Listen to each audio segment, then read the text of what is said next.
गणरायाचं आगमन होतंय आणि आपण सगळेच जण उत्साहात आहोत.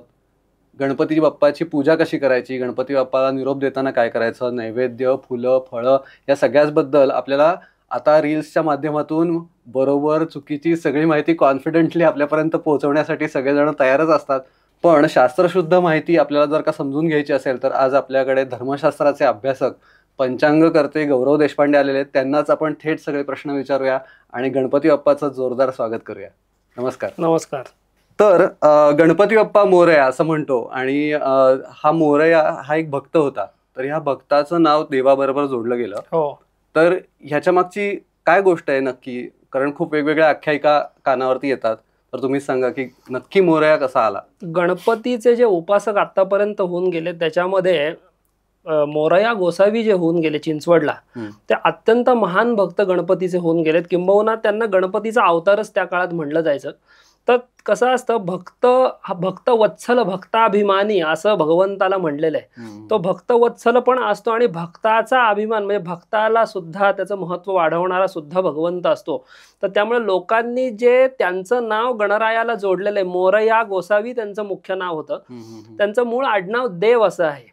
आणि हे जे देव आहे ते सुद्धा देव बाप्पा त्यांना प्रसन्न म्हणून देव असं आडनाव झालेलं आहे. आधीचं आडनाव त्यांचं वेगळं आहे, शाळीग्राम असं आडनाव होतं. पण त्यांचं मोरया गोसावी, ही मोरया जी आहे ही पदवी नंतर आपण गणपतीला दिली. इतकं त्यांचं देव आणि भक्ताचं ऐक्य ज्याला आपण म्हणतो, त्यामुळे मोरया गोसावीतलं मोरया जे आहे, म्हणजे थोडक्यात त्याचा दुसरा अर्थ असा पण आहे की मोर जसा नाचत नाचत आपल्याकडे येतो, तसा गणपती सुद्धा जो आहे तो मंगलमय वातावरण आपल्याकडे घेऊन येत असतो. त्यामुळे मोरया हे एक संबोधन त्यांच्या भक्ताचं जे आहे ते त्यांना प्रदान करण्यात आलेलं आहे. अच्छा, म्हणजे ते गाण्यामध्ये जे येतं की गणपती माझा नाचत आला, बरोबर, तेवढं ते आनंदाचं वातावरण असतं. बरोबर.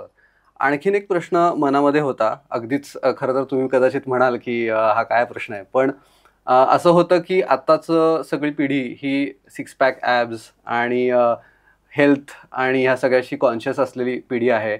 पण आमचं आदराचं गणपतीचं स्थान आणि गणपती बाप्पाचं स्वरूप हे जर बघायला गेलं तर आपण लंबोदर असं म्हणतो. लंबोदर हेच नाव तो अभिमानानं मिरवतो. तर त्याचं असलेलं पोट लंबोदर असं आपण म्हणतो. तर हे आता कसं बघायचं ह्याच्याकडे, किंवा याच्यातनं काही वेगळा संकेत गणरायाला आपल्याला द्यायचा आहे का? गणपतीचे ओव्हरऑल जर तुम्ही एक रूप बघितलं ना, तर त्याच्यामध्ये लंबोदर आहे, गजमुख आहे, एकदंत आहे, हे सगळे सांकेतिक अर्थ आहेत. आपण जर त्याचे शब्दशः अर्थ घ्यायला गेलो तर त्यातून काही फार निष्पन्न होणार नाही अर्थ.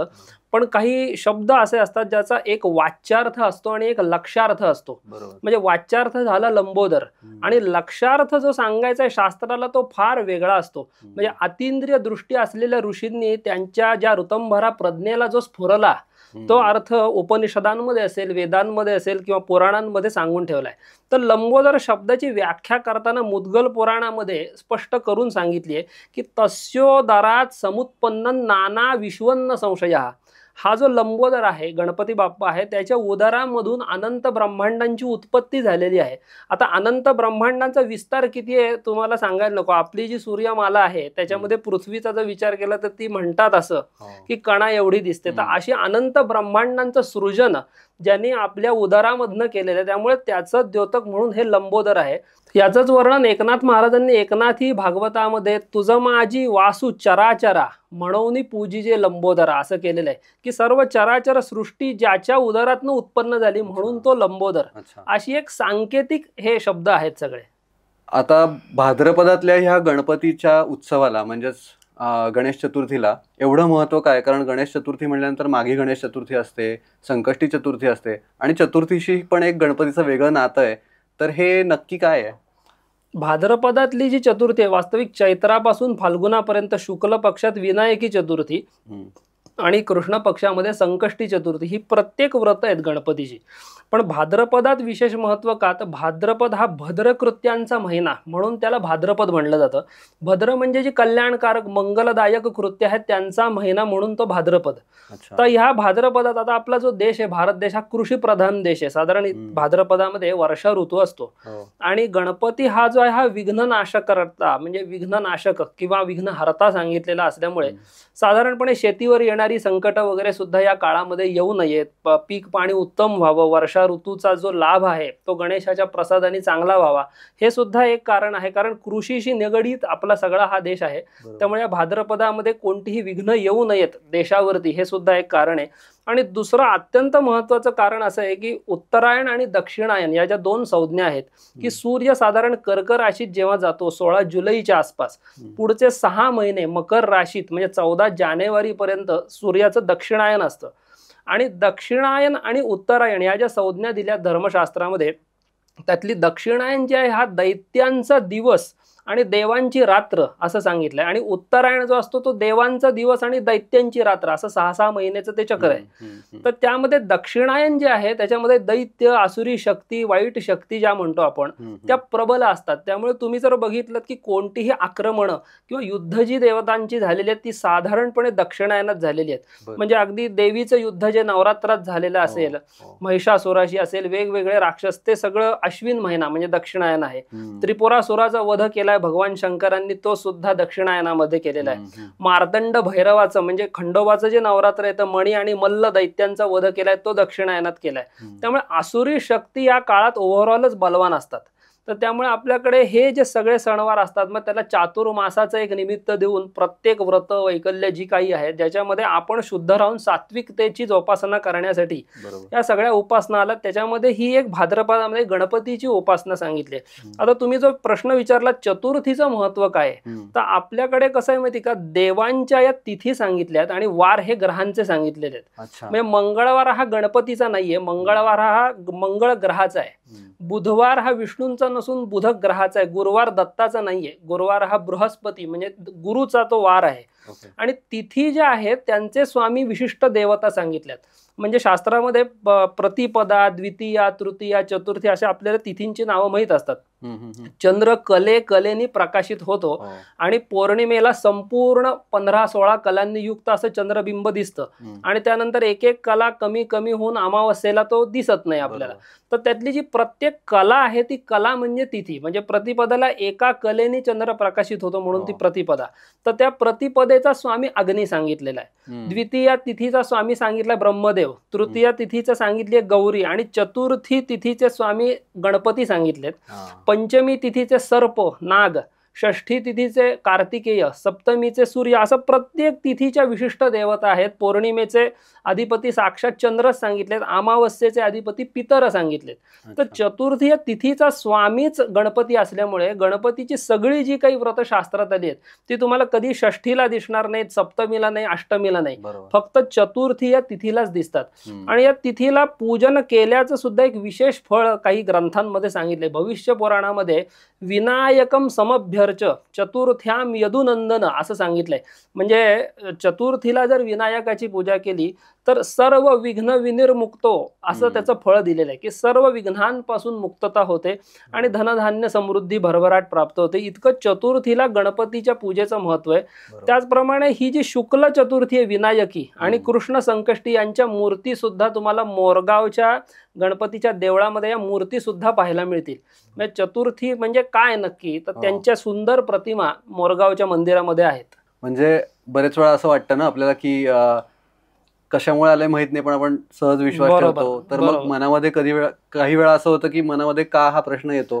पण तुम्ही आता जे सांगितलं त्याच्यावर अगदी क्लिअर झालं की नक्की का चतुर्थीला महत्व आहे आणि ते सगळ्यांसाठी किती महत्वाचं आहे की चतुर्थीलाच होणं. आणि त्यात मंगळवारी जर चतुर्थी आली तर तिला अंगारकी चतुर्थी म्हणतात. ह्याचं तर अत्यंत विशेष महत्व सांगितलंय. म्हणजे अंगारकी जी चतुर्थी आहे तिला जर शुक्ल पक्षात ती जर आली तर तिला सुखदा असं म्हणलंय. म्हणजे सर्व सुख प्रदान करणारी असते ती. त्यामुळे या विशेष तिथीला गणपतीचं पूजन अगदी आवर्जून करावं जेव्हा अंगारकी चतुर्थी असते. बरोबर. थोडक्यात आपलं सराउंडिंग निसर्गाने किंवा या दैवी शक्तींनी इतकं भारलेलं असतं आणि त्या दिवशी ते जास्त भारलेलं असतं किंवा त्या दिवशी जास्त ऍक्टिव्ह स्वरूपात असतं. आणि त्याच्यामुळे जर आपण काही त्यावेळी विधी केले, त्यावेळी आपण जर का भक्तिभावानं देवाची पूजा अर्चा केली तर त्याच्यातून मिळणारं फळ हे सहज मिळू शकेल. या भावनेनेच आपल्यासाठी खरं तर एखादी गोष्ट सोपी करून दिली असं म्हणायला हरकत नाही. फलद्रुपता लगेच होते. आता तुम्ही म्हणालात की मंगळवार हा गणपतीचा नसतो पण तिथी ही देवांची असते.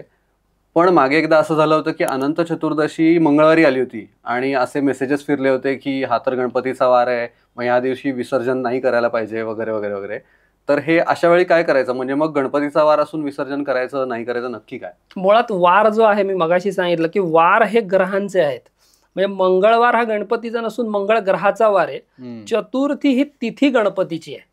तर त्यामुळे हे गैरसमजातून किंवा अज्ञानातून हे प्रकट होतात असे जे विषय. आणि काय झालं, मीडिया सगळ्यांनाच एकदमच सुलभ अवेलेबल असल्यामुळे काय होतं, मनात येईल तो विचार नुसता टाकला की तो पसरत जातो. त्यामुळे मंगळवारी कधीही अनंत चतुर्दशी आली तरी त्याचा विसर्जनाशी काही संबंध नसतो. ती जी तिथी आहे त्याला विसर्जन करायचंय, वाराशी त्याचा काहीही संबंध नाही. खरं तर खूप जणांना हा प्रश्न पडतो की गणपतीचं इतकं लोभस रूप आपण बघतो गणपती घ्यायला जातो तेव्हा, आणि असं वाटतं की ह्यावेळी आपण हा गणपती घेऊ, ह्यावेळी हा गणपती घेऊ. कोणीतरी सिंहावरती बसलेला, तर कोणीतरी वेगवेगळे देवांच्या अवतारामध्ये गणपती दिसत असतो, आणि मग आपल्याला जो आवडतो तो गणपती आपण घेऊन येतो. पण असं काही वेदांमध्ये किंवा पुराणांमध्ये किंवा कुठल्या ग्रंथांमध्ये असं मार्गदर्शन केलेलं आहे का की गणपतीची मूर्ती कशी असावी, आणि जी आपण घरामध्ये बसवणार आहोत किंवा उत्सवासाठी आपण घरी आणणार आहोत, तर त्या मूर्तीचं काही स्टँडर्डायझेशन किंवा हे असावं हे नसावं असं काही आहे का? सर्वप्रथम गणपती हे साक्षात मंगलमूर्ती आहेत.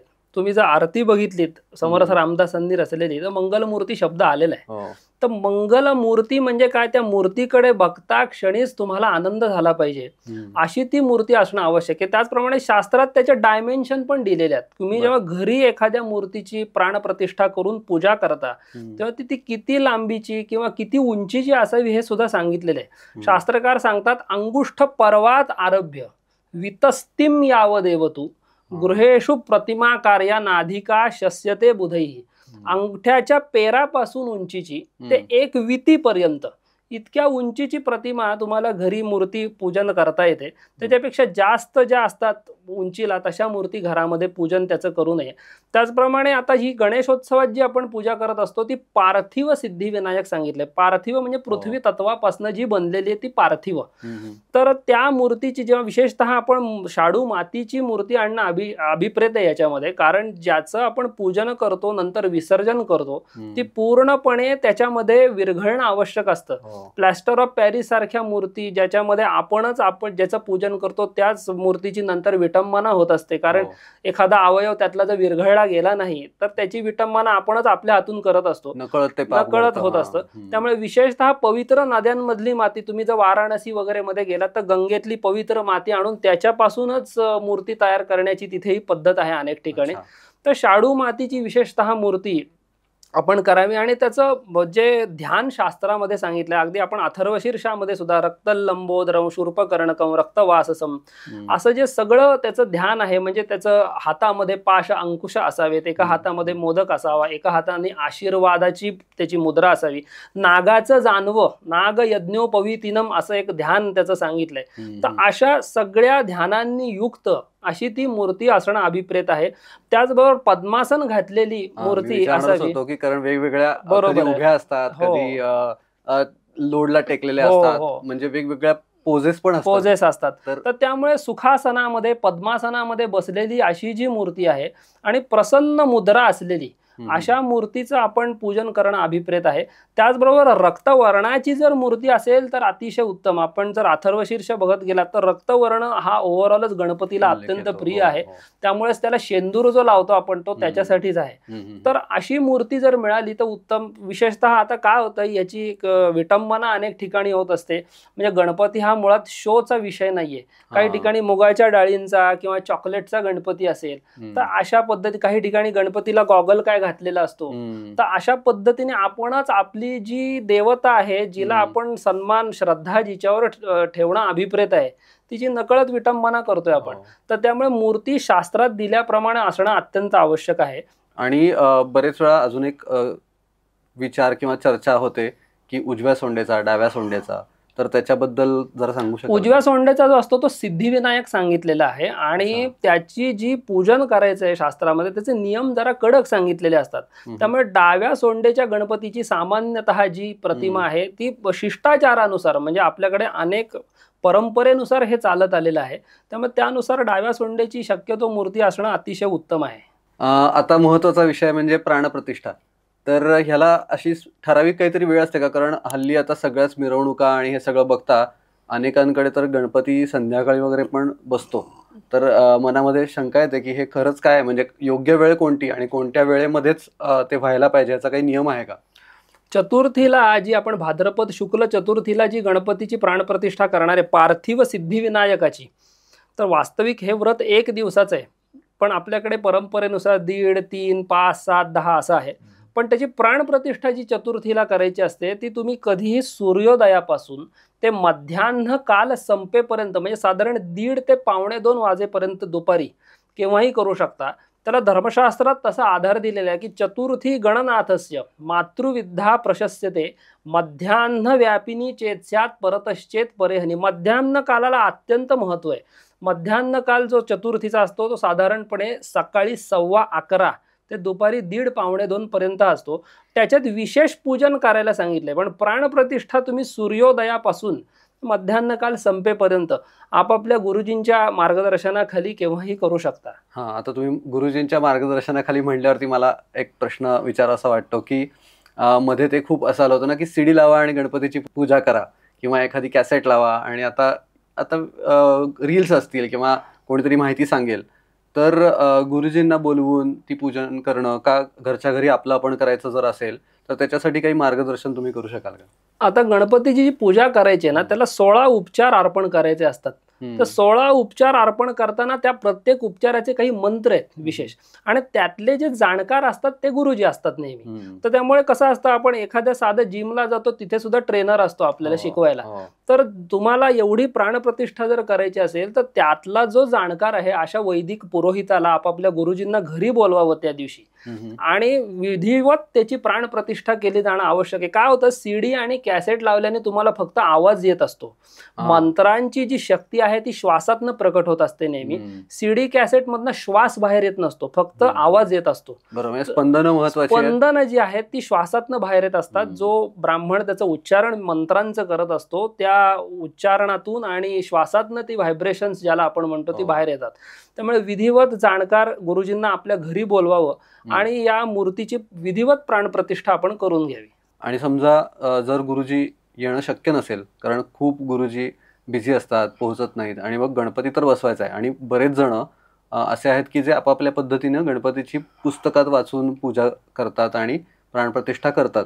तर ह्याला काही एक स्टँडर्डाइज्ड असं काही आहे का, की नियम आहे का, किंवा काही पद्धत आहे का की जी आम्ही जर आमचं करणार असू प्राणप्रतिष्ठा तर त्याच्यासाठी काही त्याचं मग थोडं तरी किमान अध्ययन आधी करणं आवश्यक आहे. म्हणजे जे मंत्र तुम्ही तिथे म्हणणार आहात त्याचं जाणकार गुरुजींच्या ऍटलिस्ट मार्गदर्शनाखाली तुम्ही ते, काय होतं बऱ्याचदा पुस्तकातनं जे म्हणत असतो पुस्तकात तरी किती शुद्ध छापलेले असतात आपल्याला काहीच माहिती नसते त्यातली.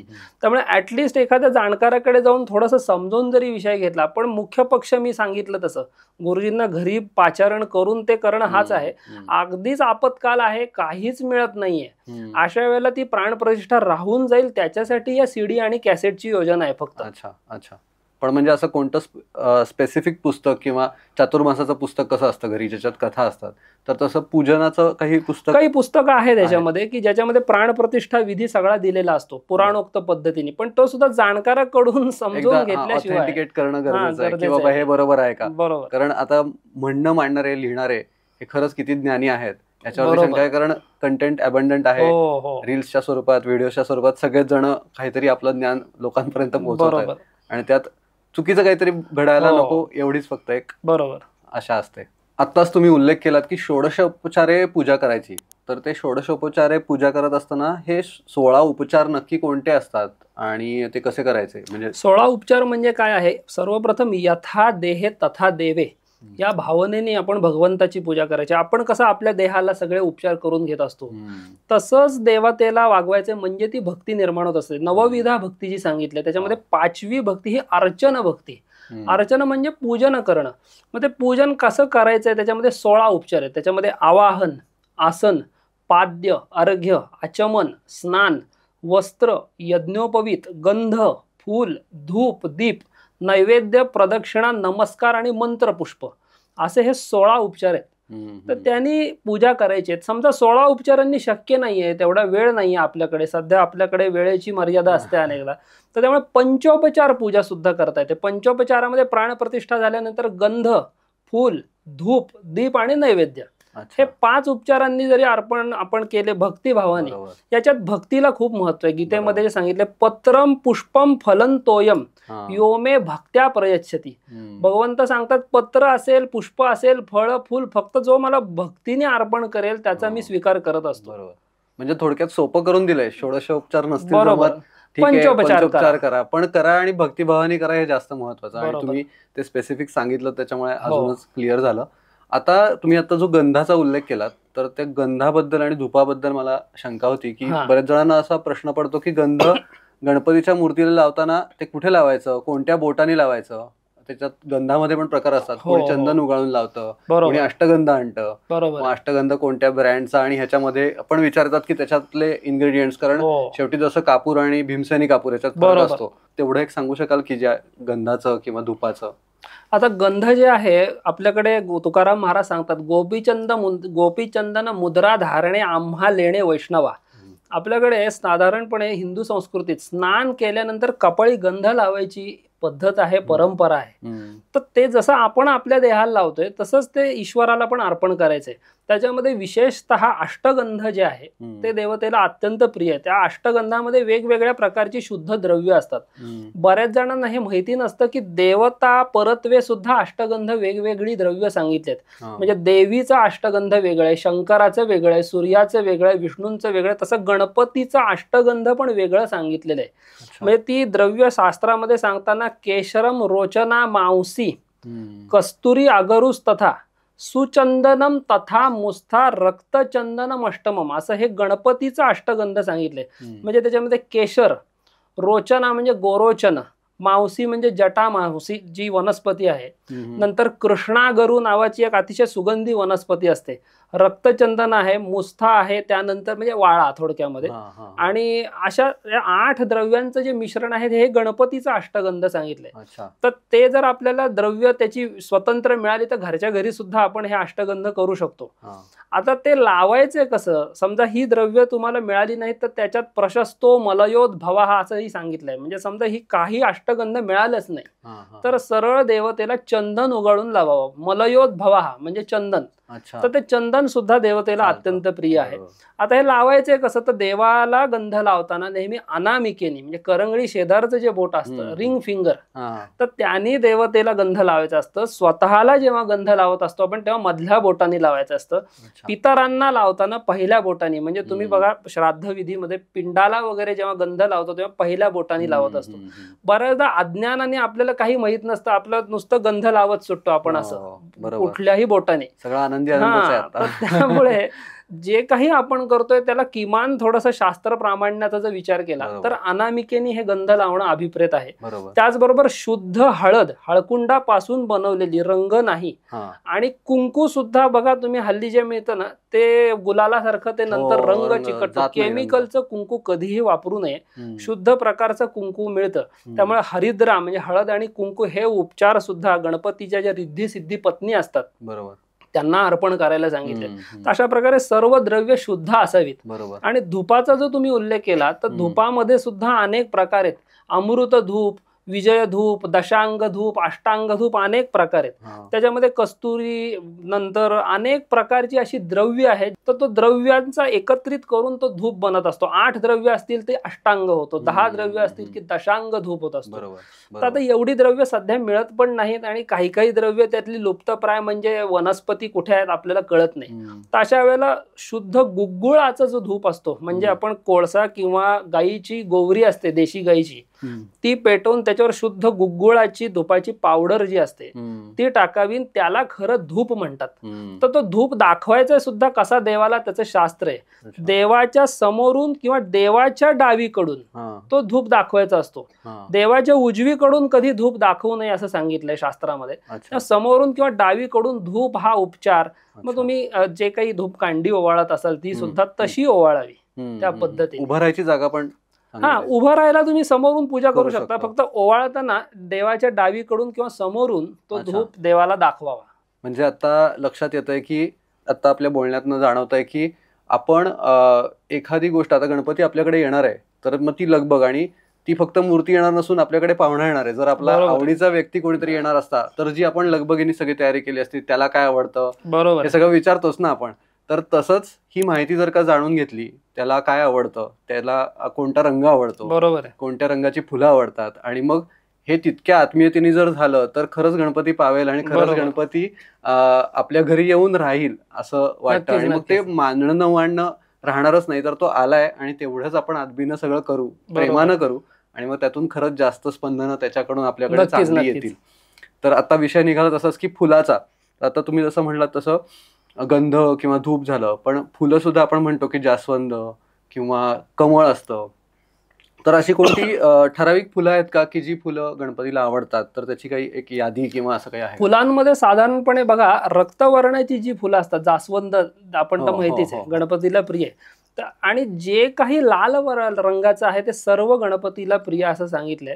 त्याच्यामध्ये लाल रंगाच्या मण्यांची माळ म्हणजे पोळ्याची माळ घालायची सुद्धा पद्धत आहे. लाल रंगाची फुलं ती अर्पण करायची. लाल रंगाचं वस्त्र आहे ते गणपतीला घालावं, शेला जो म्हणतो आपण. तर रक्तवर्ण हा ओव्हरऑलच गणेशाला अत्यंत प्रिय असं शास्त्रामध्ये सांगितलंय. कारण त्याचे दाखलेच अथर्वशीर्ष उपनिषदात रक्तलंबोदरम, शूर्पकर्णकम, रक्तवाससम, रक्तगंधानुलिप्तांगम, रक्तपुष्पैहि सुपूजितम, इथे रक्तपुष्प आले. तर लाल रंगाची फुलं अर्पण करावीत. आणि विशेषतः फुलं अर्पण करताना ती ऋतुकालोद्भव पुष्प असणं पण गरजेचं आहे. काही वेळेला लाल फुल नाही मिळालं मला समजा, तर ऋतुकालोद्भव म्हणजे त्या ऋतूमध्ये येणारी जी काही फुलं असतील ती भक्तिभावाने, मी मगाशीच सांगितलं, पत्रम पुष्पम फलन तोयम योमे भक्त्या प्रयच्छति. तर त्यामध्ये ऋतुकालोद्भव जी काही फुलं तुम्हाला मिळतील, फक्त ती सुगंधी असावीत, हे अत्यंत महत्वाचं आहे. बऱ्याचदा शोची काही फुलं सध्या निघाली आहेत बाजारात, त्याला वास नसतो. तर सुगंधी पुष्प नेहमी भगवंताला अर्पण करावीत. आणि त्याबरोबर वेगवेगळ्या प्रकारच्या पत्रींनी सुद्धा पूजन सांगितलेलं आहे त्याच्यात. आणि गणेश चतुर्थीला विशेष करून तुळस व्हायची पद्धत आहे. एरवी गणपतीला तुळस वाहू नये असा संकेत आहे. त्याचबरोबर दुर्वा ज्या आहेत ना, त्या दुर्वा गणपतीला अत्यंत प्रिय. दुर्वा शब्दाची व्याख्याच मोठी छान आहे. दुर्वती रोगान अनिष्टम इति दुर्वा.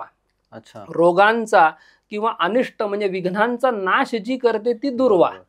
तर ती दुर्वा कशी असावी, तर 5 पत्रांची, 3 पत्रांची किंवा 7 पत्रांची जी दुर्वा आहे अशी व्यवस्थित निवडून 1 किंवा 21 दुर्वांची जी जोडी असते ती गणपतीच्या चरणांशी अर्पण करावी असं सांगितलंय. ही जी दुर्वा आहे ही मुळात अमृतापासून उत्पन्न झाली असं आयुर्वेदामध्ये दिलंय. तर त्यामुळे त्या दुर्वा तुम्ही जर आयुर्वेदात बघितलं तर अनेक प्रकारचे, विशेषतः उष्णतेने किंवा महिलांना जे प्रदर रोगासारखे रोग होतात त्याच्यावर सुद्धा या दुर्वा ज्या आहेत त्या अत्यंत औषधी सांगितल्यात.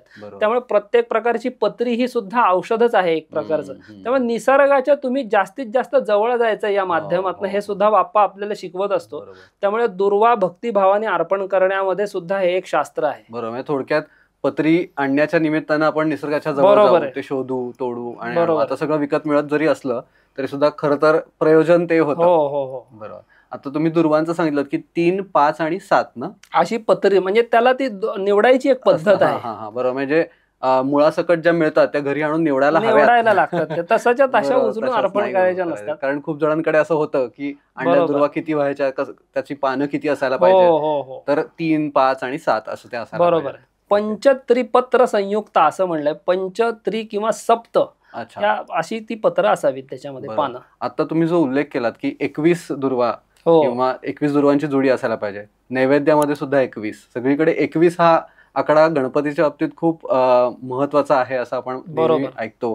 तर ह्या 21 आकड्याला खरंच असं काही महत्व आहे, त्याच्या मागे काही शास्त्र आहे किंवा काय विचार आहे नक्की त्याच्या मागे?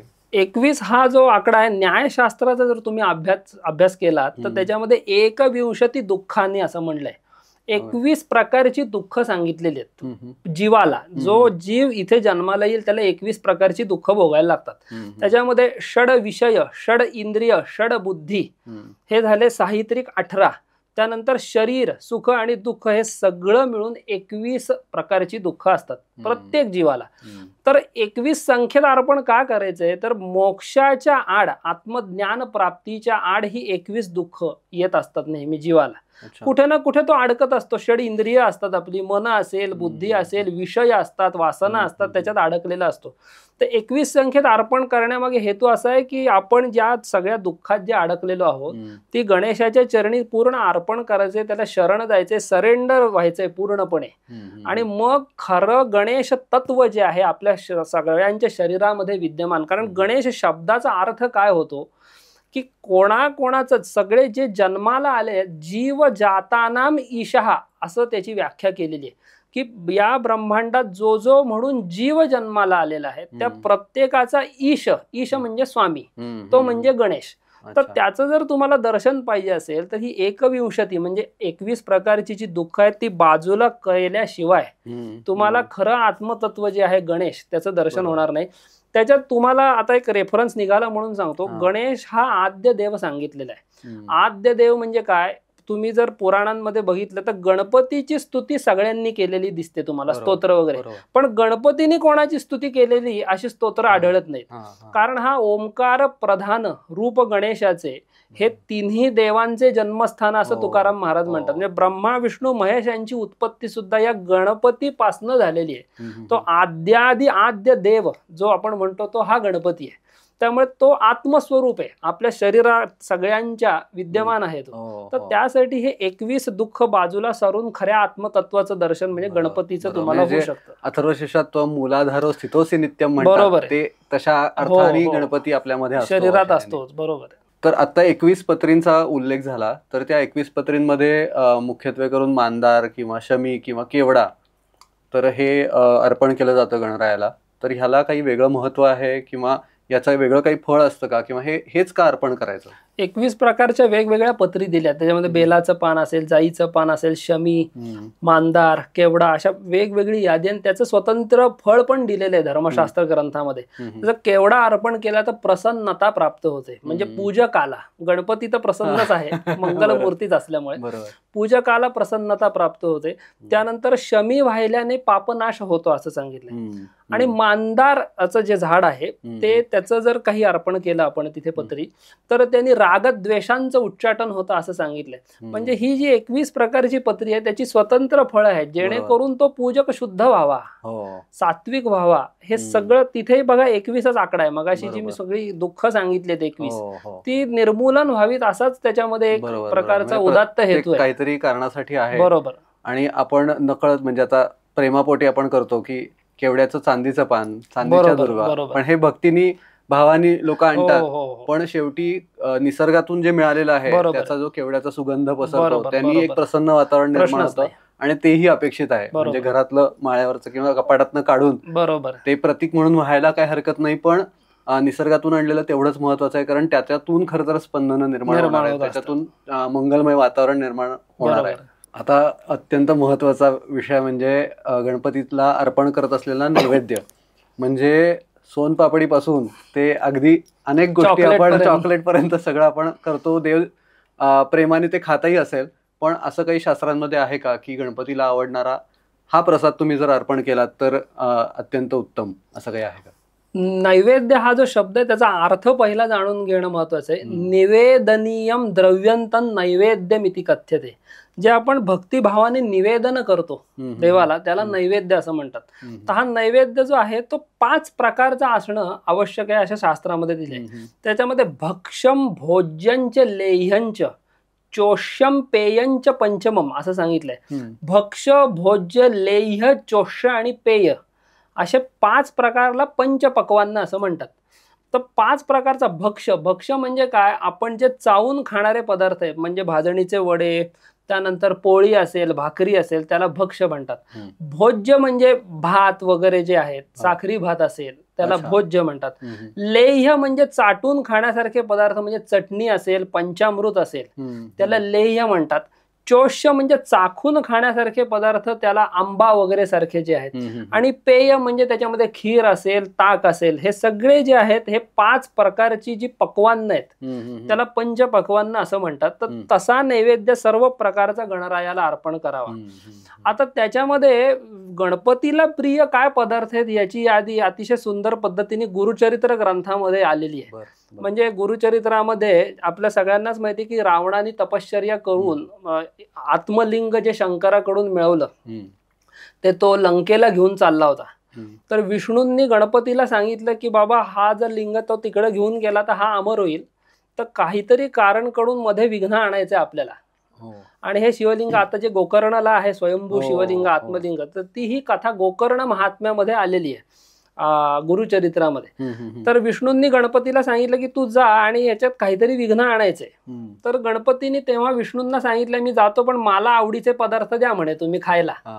तर बालरूपात ते चाललेले असतात, तर त्यामुळे विष्णूंना त्यांनी ती यादी सांगितली मला काय काय पाहिजे म्हणून. तर त्याच्यामध्ये गुरुचरित्रामध्ये ओवी आली अशी, लाडू तिळवे पंचखाद्ये, इक्षू खोबरे दाढी माद्ये, शर्करा घृत क्षीर सद्ये द्यावे त्वरित आपणासी, चणे भिजवून आपणासी, तांदूळ लाह्या साखरेसी, त्वरित देणे भक्षणासी द्यावे स्वामी म्हणत असे. त्याच्यामध्ये लाडू तिळवे म्हणजे तिळाचे लाडू, पंचखाद्य, ऊस, खोबरं, डाळिंब, साखर, लाह्या, भिजवलेले चणे, अशा प्रकारचं जे काही ह्या श्लोकामध्ये आलेलं आहे ना, हे सगळे गणपतीला प्रिय असलेल्या पदार्थांची यादी गणपतीने सांगितलेली आहे तिथे विष्णूंना.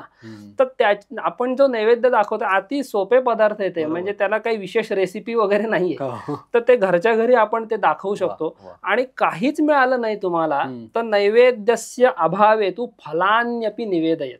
समजा घरी पेशंट आहेत, नैवेद्य करणं सुद्धा शक्य नाही, शास्त्रात सगळ्यांना मार्ग देऊन ठेवलाय, तर फळाचा नैवेद्य दाखवा, साधं केळ्याचा नैवेद्य दाखवलं तरी चालेल भक्तिभावाने. तर अशा पद्धतीने आपण नैवेद्य जो भगवंताला प्रिय आहे, शिवो भूत्वा शिवं यजेत असं सांगितलंय.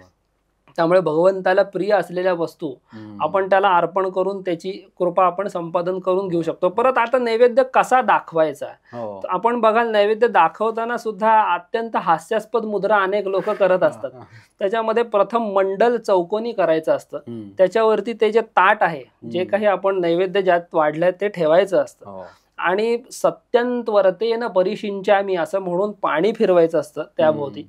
आणि प्राणाहुती, पंच प्राण आपल्या शरीरात, प्राण अपान व्यान उदान आणि समान हे पंच प्राण असतात. त्या प्राणाहुती सांगितल्या. थोडक्यात देवतेला आपण घास जसा लहान मुलाला कसा घास भरवतो आपण, तसं यथा देहे तथा देवे भगवंताला घास भरवची एक मुद्रा आहेत त्या सगळ्या प्राणाहुती म्हणतात. त्या केल्यानंतर जणू काही साक्षात देव समोर बसून तो नैवेद्य स्वीकारत आहे अशी मनाने उत्कट भावना करायची डोळे मिटून. काय होतं माहिती का, बऱ्याचदा नैवेद्य दाखवताना आपलं लक्ष त्या पदार्थांकडे असतं आणि पटकन मी कधी खाणार आहे, तर तसं करू नये. आपण आधी तो नैवेद्य भक्तिभावाने अर्पण करावा. म्हणजे मगाशी जो उल्लेख झाला तोच की तो आपल्याकडे आलाय, त्याला काय आवडतं ह्याचं आपण विचारणं गरजेचं आहे. बरोबर, त्या पद्धतीने जर आपण केलं तर अजून जास्त चांगलं. आता तुम्ही उल्लेख करत असताना अजून एक प्रश्न मनात आला, तो म्हणजे तीर्थ. अनेक जण तीर्थ घेतात, असं पितात, आणि मग नंतर ते कुठे कुठे कुठे लावत असं सगळं करतात. तर नक्की तीर्थ घेऊन झाल्यानंतर काय करायचं एक सगळ्यांना जनरल? मुळात तीर्थ घेताना आपण जो आपला हात आहे ना, पहिला अत्यंत श्रद्धेने आपण ते पाणी पित नाहीये. तर भगवंताला अभिषेक केलेले जे तीर्थ आहे त्याचा मंत्र आहे बघा, आपण तो जर नीट म्हणलात तर तुमच्या लक्षात येईल तीर्थाचा प्रभाव काय असतो. अकाल मृत्यू हरणम, सर्व व्याधी विनाशनम, गणेश पादोदकन तीर्थन जठरे धारयाम्यहम. गणेश पाद म्हणजे इथे तुम्ही जी तुमची देवता आहे, समजा लक्ष्मीला अभिषेक केला तर लक्ष्मी पादोदकन तीर्थम. तर अकाल मृत्यू हरण करणार आणि सर्व व्याधींचं शमन करणार असं हे तीर्थ सांगितलेलं आहे भगवंताचं. तर त्यामुळे ते अत्यंत श्रद्धेने घेऊन फक्त मस्तकाला त्याचा स्पर्श करावा, जेणेकरून आपण कसं अतिशय पूजनीय वस्तू ज्या असतात त्या नेहमी डोक्यावरती घेत असतो. म्हणून तो एक उदात्त हेतू त्याच्यामध्ये की त्याला तितकं महत्व, तितकी पूज्य भावना दिलेली आहे. म्हणजे तीर्थ घेऊन झाल्यानंतर मस्तकाला हात लावायचा. गणरायाचा उल्लेख अनादी असा केला जातो, तर हा नक्की किती अनादी म्हणजे नक्की किती जुना आहे, किती आधीपासून आहे?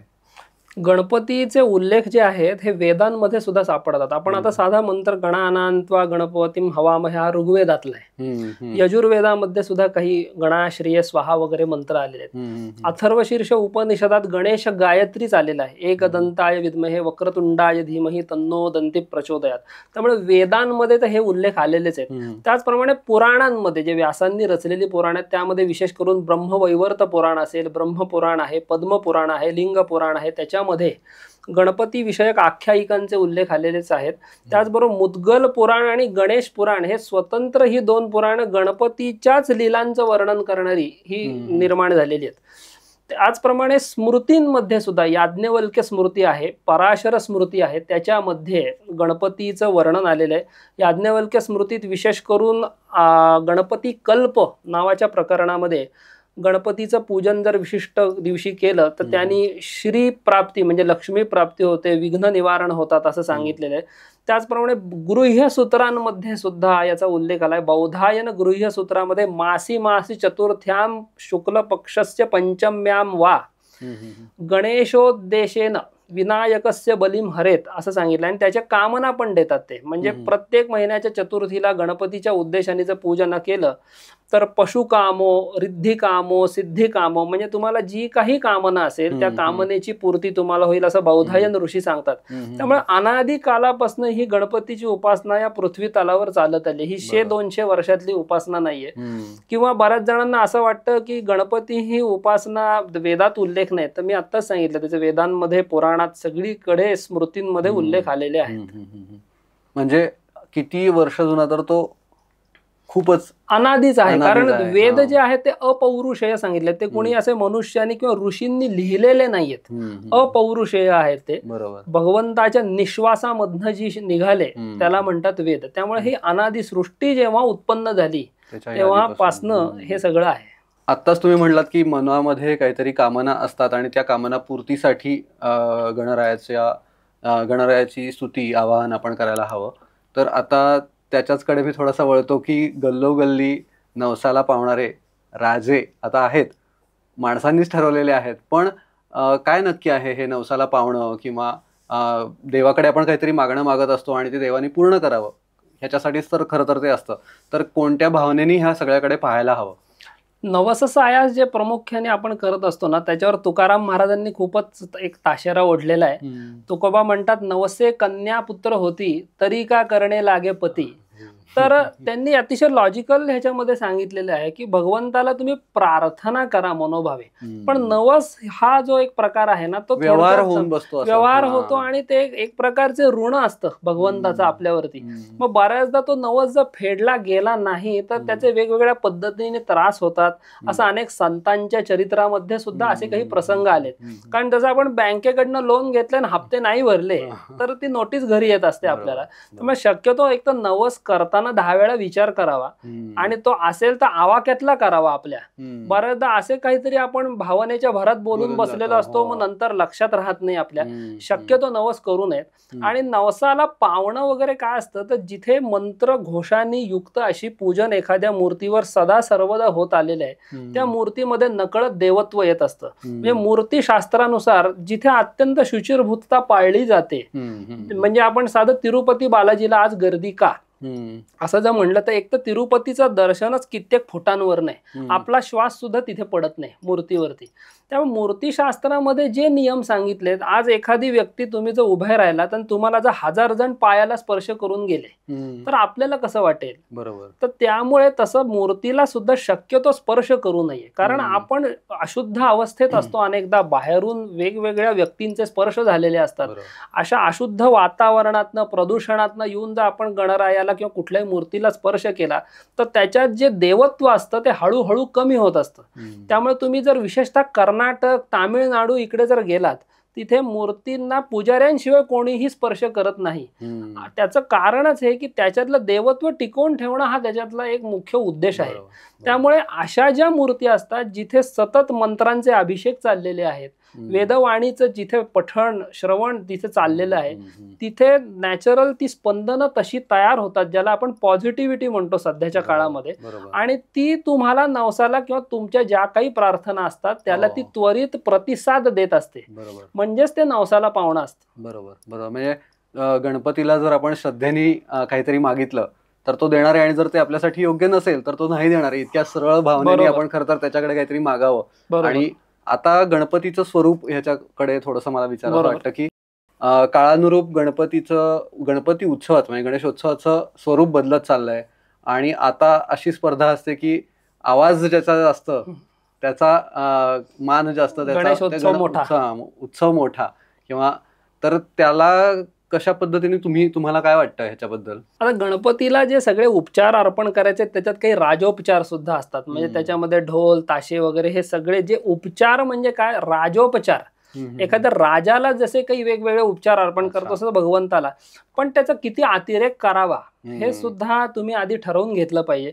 परत त्याच्यामध्ये काही वेळेला असंही होत असतं की ज्या करू नये त्या गोष्टी मिरवणुकीमध्ये होत असतात. तर आपल्याच भगवंतासमोरच आपण अशुद्ध अवस्थेमध्ये काही गोष्टी करत असतो, तसंही करू नये.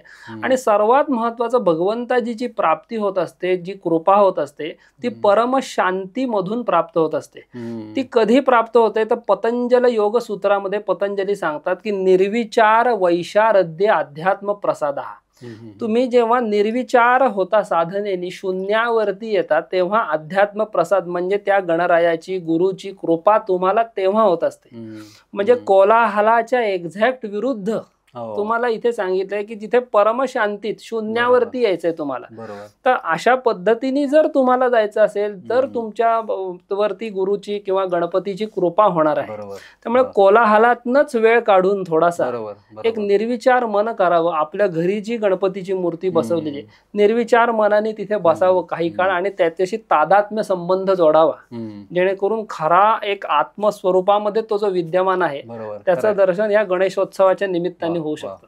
खरंय. म्हणजे आता हाच महत्वाचा मुद्दा आहे की माझा आवाज मोठा का तुझा आवाज मोठाच्या पलीकडे ती शांतता खूप महत्वाची आहे खरं तर.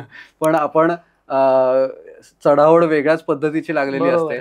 पण सगळेजण विचार करून ह्याच्यावरती काहीतरी बदल घडतील पुढे पुन्हा वेळा, आणि ह्याच्यावरती पण आपण येणारच आहोत. तर गणेश म्हणजे अनंत चतुर्दशीच्या दिवशी जी विसर्जन मिरवणूक होते किंवा आपण निरोप देतो गणरायाला किंवा पुनर्मिलापाचं एक आवाहन करतो, तर ह्याच्या मागे अनंत चतुर्दशीची वेळ आणि जसं तुम्ही प्राणप्रतिष्ठेची वेळ सांगितली तर तशी काही वेळ असते का? किंवा मुळात अनंत चतुर्दशीचं विसर्जन हे सार्वजनिक गणपतीचं आहे. मी मगाशी सांगितलं की गणेश चतुर्थीचं व्रत हे तसं एकाच दिवसाचं आहे. म्हणजे भाद्रपद चतुर्थीला गणपती बसवले की त्या दिवशी विसर्जन सांगितलंय. पण परंपरेनुसार 1.5 दिवस 5 दिवस 7 दिवस तसं काहींचं 10 दिवसांनी म्हणजे अनंत चतुर्दशीला तुम्ही केव्हाही विसर्जन करू शकता.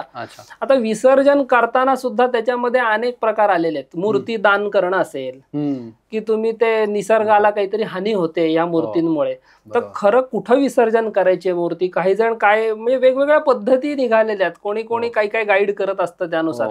पण गणपतीचं विसर्जन नक्की कसं करायचंय तर ज्या तत्वातून तो आला त्याच तत्वात त्याचं विसर्जन. म्हणजे पंचमहाभूत जी आहेत ज्यांनी आपला देह बनलाय आणि सर्व सृष्टी बनलेली आहे, पृथ्वी आप तेज वायू आणि आकाश ही ती पंचमहाभूत आहेत. त्या पंचमहाभूतांच्या प्रत्येक स्वतंत्र देवता आहेत. म्हणजे आकाश स्याधिपो विष्णू अग्नेश्चैव महेश्वरी वायो सूर्य क्षितेरीशो जीवनस्य गणाधिपा. आकाश तत्वाची देवता जी सांगितली आकाश स्याधिपो विष्णू सांगितले. अग्नेश्चैव महेश्वरी अग्नि तत्वाची जी देवता आहे ती दुर्गा. वायो सूर्य हा वायू तत्वाची सूर्य आणि जीवनस्य गणाधिपा जल तत्वाची देवता गणपती सांगितलेली आहे. त्यामुळे गणपतीचं विसर्जन कुठं करायचं ज्या तत्वाची ती देवता आहे तिथे. त्यामुळे एक तर वाहत्या पाण्यात किंवा सर्वात महत्वाचं शुद्ध जल असणं आवश्यक आहे. त्यामुळे महानगरपालिका जे टँक किंवा हे बांधत असते तिथे सुद्धा तुम्ही विसर्जन त्याचं पाणी शुद्ध असणं खूप महत्वाचं आहे. तर त्या वाहत्या पाण्यामध्ये समुद्रात नदीत जलाशयात कुठेही आपण हे विसर्जन करू शकता. आता आपण मूर्तिकारांनी घडवलेल्या मूर्ती आपल्या घरी बसवतो, त्याची प्राणप्रतिष्ठा करतो, पण स्वयंभू गणेश पण आहेत, भरपूर आहेत. आणि महाराष्ट्रात गणपतीचं खरं तर बघायला गेलं तर भारतामध्ये बघायला गेलं तर महाराष्ट्रात सगळ्यात जास्त गणपतीची पूजा अर्चा होते, मानलं जातं वगैरे. तर स्वयंभू गणपती असे महाराष्ट्रात किती आहेत नक्की? याच्यात एक म्हणजे तुम्हाला आश्चर्य वाटेल की आपल्याकडे एक पद्धत आहे किंवा असं म्हणतो आपण की हिमालयात आपण तपश्चर्या जर कोणाला करायची असेल तर आपण हिमालयात जातो. पण देवतांना जेव्हा तपश्चर्या करावीशी वाटली गणपतीची तेव्हा ते हिमालयातून महाराष्ट्रात आलेत असं दिसतंय.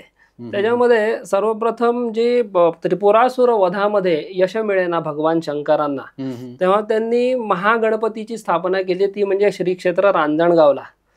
त्याच्या उपासनेनंतर ते यश मिळालेलं आहे. त्यानंतर पंचेश्वरांनी म्हणजे ब्रह्मा, विष्णू, महेश, सूर्य आणि दुर्गा या पंचदेवतांनी स्थापित गणेश म्हणजे मोरगावचा जो मयुरेश्वर आहे, ती स्थापना 5 देवतांनी मिळून केलेली आहे. आणि त्याची आख्यायिका अशी पण आहे की कलियुगाच्या आरंभी भगवान श्रीकृष्ण तिथे येऊन गेले होते, पण त्या मूर्तीतलं तेज कलियुगातल्या माणसाला सहन होणार नाही म्हणून त्याच्यावर एक आवरण टाकलेलं अशी आख्यायिका आहे. त्याचप्रमाणे पंचेश्वरांनी स्थापन केलेली मूर्ती ओझरला सुद्धा आहे. तसंच महाविष्णूंनी स्थापन केलेली मूर्ती सिद्धटेकला सुद्धा आहे, तिथे तपश्चर्या करून.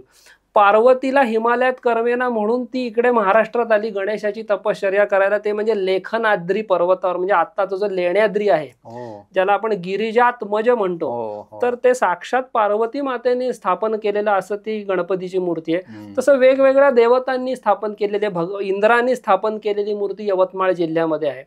भगवान दत्तात्रेयांनी स्थापन केलेली जी मूर्ती आहे ती राक्षस भुवन बीड इथे आहे. श्रीकृष्णांनी 2 ठिकाणी स्थापन केलेली मूर्ती आहे, सुपे तालुका म्हणजे बारामतीच्या इथे जे आहे, आणि यवतमाळ जिल्ह्यामध्ये दोन्हीकडे पुष्टीपती विनायक म्हणून भगवान श्रीकृष्णांनी ती 2 ठिकाणी स्थापन केली आहे. नंतर चंद्राने स्थापन केलेलं भालचंद्र गणेश नावाची मूर्ती महाराष्ट्रात आहे. मंगळ ग्रहाने म्हणजे वेगवेगळे ग्रह या देवता आहेत, ते नुसते आकाशात फिरणारे नुसते दगडमातीचे गोळे नाहीयेत. तर मंगळ ग्रहाने स्थापन केलेला मंगलचंड गणेश जो आहे त्याची स्थापना नाशिक शहरामधला महोत्कट गणेश जो आहे रतिमदन स्थापित आहे तो. तर अशा प्रत्येक देवतांनी, शनैश्चर स्थापित शनी महाराजांनी स्थापन केलेला गणपती पैठण मध्ये आहे. तर या सगळ्या देवतांनी स्थापन केलेले गणपती तुम्हाला आश्चर्य वाटेल महाराष्ट्रात आणि महाराष्ट्राच्या बाहेर सुद्धा काही ठिकाणी आहेत. पण महाराष्ट्र ही जी भूमी आहे, विशेषतः गणेश उपासकांची भूमी जी आपण म्हणतो, त्याला कारण हे सगळं इथं दिसतं की सगळ्या देवतांनी इथे येऊन आराधना केली गणपतीची आणि त्यांची स्थापना पण केली तिथे. वा वा, ऐकून खूपच म्हणजे अंगावर काटा आला खरं तर, की एवढ्या प्रमाणात म्हणजे ग्रहांचे आहेत, देवांनी केलेलं आहे. तर गणेशाची उपासना देवांनी केली असं तुम्ही म्हणालात. तर आता आपण माणसं जेव्हा गणेशाची उपासना करतो तर गणपतीची उपासना का करायची, किंवा कोणत्या भावनेने करायची, कोणते मंत्र म्हणायचे, ह्या सगळ्यामध्ये असं वाटतं की गणपतीची उपासना सामान्य माणसांनी कशासाठी करायची, म्हणजे त्याच्यातून काय नक्की फलप्राप्ती होणार आहे, किंवा विद्येची देवता आहे, बुद्धीची देवता आहे, कलेची देवता आहे, तर मग कशासाठी आणि कशी करायची? आता कलियुगामध्ये प्रामुख्याने 2 देवतांच्या उपासना या शीघ्र सिद्धीस जातात असं सांगितलंय. कलौ चंडी विनायक असं सांगितलंय. कलियुगामध्ये चंडिका म्हणजे दुर्गेची उपासना आणि गणपतीची उपासना या शीघ्र फलद्रूप होत असतात. त्यामुळे गणपतीची उपासना ही गणेशोत्सवात तर आपण करणारच आहोत, पण त्या व्यतिरिक्त सुद्धा रोजच्या जीवनामध्ये प्रत्येकाने करणं आवश्यक आहे. त्याचं कारण असं आहे की गणपती ही बुद्धीची देवता आहे. ज्ञानेश्वर महाराजांनी सकल मती प्रकाशू असं त्याचं वर्णन केले. मती म्हणजे बुद्धीला प्रकाश देणारं जे चैतन्य आहे ते म्हणजे गणपती आहे. त्यामुळे गणपतीच्या उपासनेने काय होतं तर पहिली सद्बुद्धी प्राप्त होत असते आणि सद्बुद्धीला अत्यंत महत्व आहे. म्हणजे एखाद्या व्यक्तीचं संकटातून रक्षण करण्यासाठी प्रत्येक वेळेला गणपती खाली येणार नाहीये, तर त्याला काय करणार तो बुद्धी देणार. म्हणून महाभारतात उद्योग पर्वामध्ये असं सांगितलंय, न देवा दंडमादाय रक्षन्ति पशुपालवत यंतु रक्षितुम इच्छन्ति बुद्ध्या संविभजन्ति तम. म्हणजे ते सांगतात ज्याप्रमाणे पशूंचा कळप असतो ना प्राण्यांचा, आणि त्यांचा एक रखवालदार असतो हातात काठी घेऊन, तसं ते म्हणतात की प्रत्येकाचं रक्षण करण्यासाठी तो जसा पशुपालक आहे तसा देव येणार नाहीये. यंतु रक्षितुम इच्छन्ति, ज्याची रक्षण करायची त्यांना इच्छा आहे, बुद्ध्या संविभजन्ति तम, त्याला ते सद्बुद्धी देणार, म्हणजे तो आपोआपच संकटातून बाहेर येणार. आणि यस्मै देवा प्रयच्छन्ति पुरुषाय पराभवम, ज्याला खरंच पराभव व्हायची ज्याची इच्छा आहे, म्हणजे जो कुमार्गाने जाणारे किंवा आपण म्हणतो ना दुर्बुद्धी झाली त्याला, तर दुर्बुद्धी झाली म्हणजे काय तिथे तुमची उपासना कुठेतरी कमी पडलेली आहे त्यावेळेला. बरोबर. तर म्हणून थोडक्यात बुद्धीचं महत्व खूप आहे. म्हणून ज्ञानेश्वर महाराजांनी सद्बुद्धी जी आहे हिला फार महत्व दिले ज्ञानेश्वरीमध्ये. त्यांची ओवी अत्यंत सुंदर आहे ज्ञानेश्वरीमध्ये. जैसी दीपकलिका धाकुटी परी बहुतेजा ते प्रकटी, तैसी सद्बुद्धी हे थेकुटी म्हणू नये. म्हणजे दिव्याची ज्योत, दीपकलिका म्हणजे दिव्याची ज्योत, ती किती असते आकाराने, अतिशय एवढीशी असते फक्त. पण ती जर अंधाऱ्या खोलीत लावली तर पूर्ण ती जी खोली असते ती प्रकाशमान करते. तसं आयुष्यामध्ये जर सद्बुद्धी रूपी दिवा जर तुमच्या असेल तर तुमची गाडी कधीही डगमगणार नाही थोडक्यामध्ये. त्यामुळे इतकं सद्बुद्धीला महत्व दिलेलं आहे. बरोबर. म्हणजे थोडक्यात उपासनेचं महत्व आता मी जेव्हा विचारलं तेव्हा तुमचं म्हणणं असं आहे की तुम्हाला देव तयार करतो. बरोबर. म्हणजे तुम्हाला त्या उपासनेतून काय मिळतं तर देव तुमच्या मदतीला येणार नाही तर तुम्हालाच असं तयार करेल की तुम्ही त्या येणाऱ्या तुम्हाला तशी बुद्धी तशी उपरती आपोआप व्हायला लागते जेणेकरून आपण सही सलामत त्यातून सुटतो. आणि विशेषतः विद्यार्थ्यांना तर गणपती उपासनेचं महत्व आहेच आहे. हे जसं बुद्धीचं मी सांगितलं तसं एकाग्रता जी काही आहे शक्ती वाढण्यासाठी. आता बऱ्याच जणांना असा प्रश्नही पडतो की मग गणेश उपासना करायची म्हणजे काय करायचं नक्की. तर उपासना शब्दाचा अर्थ उप आणि आसन. उप म्हणजे जवळ बसणे, आसन तर जवळ बसणे म्हणजे नुसतं शरीराने नाही मनाने पण जवळ बसायचं आहे. आणि काय उपासना करायची तर प्रासादिक स्तोत्र आपल्याकडे पुष्कळ आहेत गणपतीची. त्याच्यामध्ये अथर्वशीर्ष जे आहे ते ज्यांची मुंज झालेली आहे, उपनयन संस्कार झालेला आहे कारण ते वेदातलं आहे. त्यामुळे सर्वसामान्य व्यक्तीला अथर्वशीर्ष म्हणायचा अधिकार नाहीये. ज्यांची मुंज झाली, आता हे मी सांगतोय बऱ्याच जणांना पटणार नाही पण याला शास्त्राचे काही आधार आहेत ग्रंथामध्ये, त्याच्याशिवाय सांगत नाहीये. उपनिषद मंत्र असल्यामुळे ज्याची मुंज झालेली आहे त्याला अथर्वशीर्ष म्हणता येतं. मग ज्यांची मुंज झाली नाही त्यांनी काय करायचं तर आपल्याकडे नारदांनी रचलेलं प्रणम्य शिरसादेव अत्यंत प्रासादिक आणि अभूतपूर्व असं फळ देणारं स्तोत्र आहे. त्याच्यामध्ये 12 तानि नामानी त्रिसंध्य पठेन नरा अशी फलश्रुतीच दिलेली आहे. ही जर नावं 12 गणपतीची जो त्रिकाल म्हणेल ते सर्व कामना पूर्ण होतील. तर ते रोज तुम्ही 21 वेळा म्हणू शकता. किंवा गणेश सहस्र नाम स्तोत्र आहे की गणपतीची 1000 नावं आहेत, अत्यंत प्रासादिक अशी ती नावं आहेत. थोडक्यात भगवंताचं स्मरण करतोय आपण या माध्यमातून तर गणेश सहस्त्र नामावलीचं पठण तुम्ही करू शकता. ज्यांना काहीही शक्य नाहीये, उच्चारण संस्कृत जमत नाहीये, त्यांनी श्री गणेशाय नमः हा गणपतीचा जो मंत्र आहे नाममंत्र त्याचं जास्तीत जास्त पद्धतीने तुम्ही या काळामध्ये जप करू शकता. आणि गणपतीची अनेक स्तोत्र आहेत. मी जसं मगाशी सांगितलं राधेने रचलेलं सुद्धा स्तोत्र आहे, अगदी छोटं स्तोत्र आहे, तर ते सुद्धा तुम्ही पठण करू शकता. आद्य शंकराचार्यांनी रचलेलं गणेश पंचरत्न स्तोत्र आहे त्याचं पठण करू शकता. अत्यंत सगळी प्रासादिक ही स्तोत्र आहेत. आणि ज्यांना घरी अभिषेक वगैरे करून घ्यायचा आहे ते गुरुजींकडनं वेगवेगळे ब्रह्मणस्पती सूक्त आहे त्याचा अभिषेक करून घेऊ शकतात. तर अशा पद्धतीने आपण गणपतीची उपासना लहानापासून मोठ्यापर्यंत कोणीही करू शकतो. हा, तर आता आपण अत्यंत यथासांग किंवा शास्त्रशुद्ध पद्धतीने आपल्याला मार्गदर्शन झालं. गणपतीची पूजा अर्चा कशी करायची, गणपतीला काय आवडतं, काय आपल्याकडनं सहज घडणाऱ्या चुका होत्या की ज्या आपल्याला सुधारता ह्याच्यामुळे येणार आहेत तर ते करूया. गणपतीला प्रेमाने आपण बोलवूया, निरोप देतानाही त्याला पुढच्या वर्षीचं पुन्हा एकदा येण्याचं आमंत्रण देऊन पाठवूया आणि भक्तिभावाने हे करूया. आणि मला असं वाटतं की कोणतेही कुविचार किंवा शंका कुशंका करण्यापेक्षा भक्तिभावाने गणपतीची जी आराधना आहे, जी उपासना आहे ती प्रेमाने करूया. आणि गणपती आपल्याला जे काही योग्य असेल ते सगळ्यांना नक्की देणार आहे. आपण जे मागू ते देईलच असं नाही, पण जे देईल ते आपल्यासाठी चांगलं असेल हे नक्की. तर कार्यक्रमाची सांगता करूया. गणपती बाप्पा मोरया.